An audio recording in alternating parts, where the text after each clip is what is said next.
السلام عليكم ورحمة الله تعالى وبركاته. أهلا وسهلا بكم مع فيديو جديد من فيديوهات دروس عربية للمدرس مصطفى عراقي.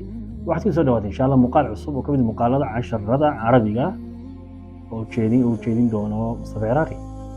Kelmad baa jirta ama eri baa jira dadka badanaa waxay moodayaan inuu yahay carabi laakiinse balse maaha carabiya, waa ajnabi.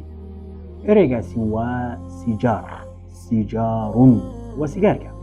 في عربية الصح ده أهم حالة هي هذا وحال لدها لفافة التبغ مركو يهي مد ويهي مد سيجارة لكن مركو تجمع يهي واللفائف التبغي وإن شاء الله تعالى في عربي كتير هذا عند وضيال شاوحن كعد سنين في عربي كتهان أنيقو ma taageersani cabitaanka sigaarka. anigu ma taageersani inaan cabo sigaar. waxaana soo raacisaan commentka ka hooseeya fiidiyoga. mar walba ku xidhnaada channelka iyo facebooka ee Mustafa Ciraaqi sidaad ereyo badan oo carabiya aad ku qaadataan. wassalaamu calaykum waraxmatullaahi wabarakaatuh.